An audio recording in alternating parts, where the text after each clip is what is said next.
until the Babylonian exile.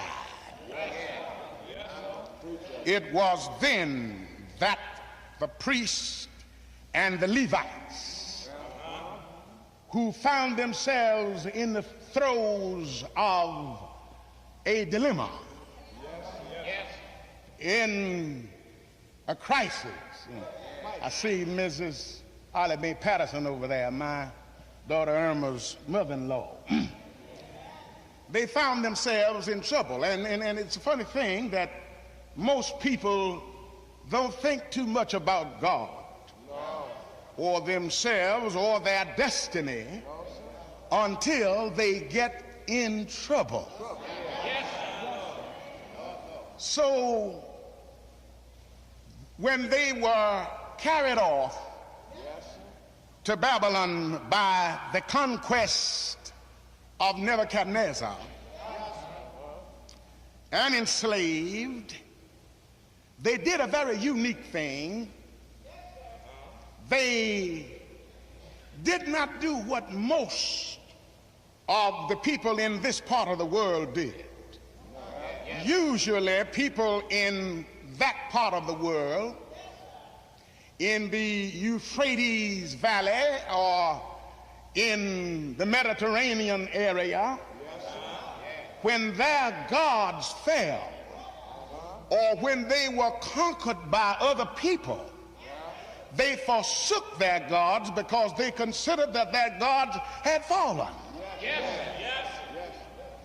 But the Jews or the Hebrews did a very unique thing. When their nation fell, they didn't put it on their God. They said, we are responsible. It's our backsliding ways. It's our sins that have brought this calamity upon us. And what we need to do is to re-examine the law and the prophets and reinterpret them and synthesize them into a whole, not only for ourselves but for generations to come. I don't believe you're going to pray with me tonight. So that this passage that I have read in your hearing comes from out of this situation. Now, I want you to understand that the writer here is personifying the nation. And he's using great symbolism. Now, Jacob, who is called here, is a personification of Israel. The eagle is a personification of God. The nest that the eagle was stirring is a personification of history. He is saying, just as the eagle stirs her nest, fluttereth over her young, spread abroad her wings and protect them, Yahweh has done that in history for Israel.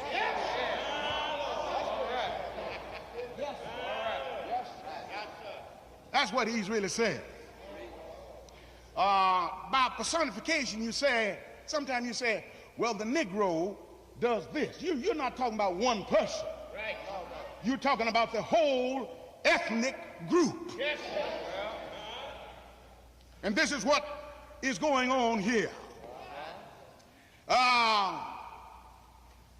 Moses did not write this.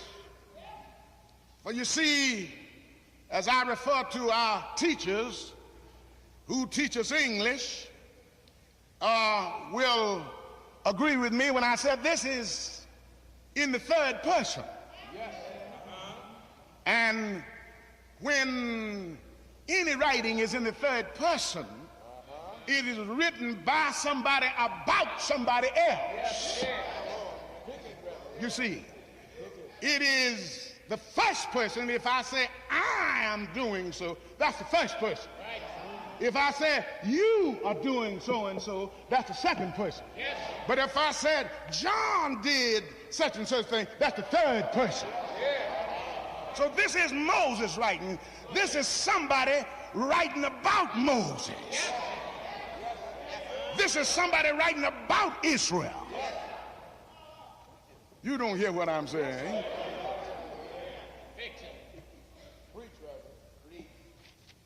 Now, he talks about the protection of the eagle and symbolizing the eagle with God.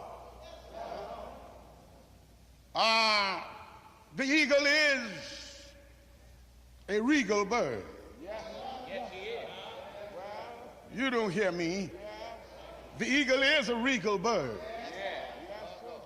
And by regal, I mean kingly, royal. Royal. And in this way, the eagle symbolizes God, because God is not just a king. He is the king.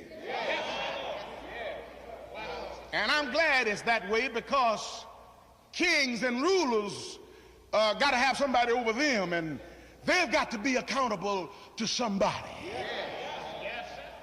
So in this way, the eagle symbolizes God in his regalness. And then in the next place, the eagle is strong. Is strong.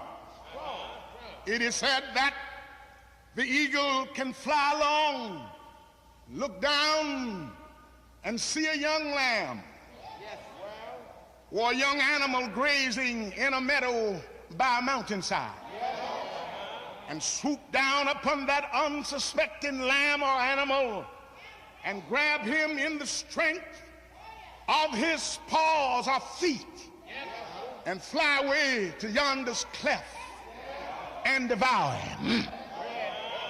He's just that strong. God is strong. You don't hear me. God is strong. Somebody said that he upholds and undergirds the universe. Somebody said that this planet that we live on called Earth, we know by now that it is not built upon a platform. It doesn't have anything holding up that's visible, but it is held in place by two countering forces called centrifugal and centrifugal forces. And they balance each other. You don't hear me. All they are talking about when they say that is just talking about how strong God is. Huh? So strong that somebody called him a leaning post in Zion, that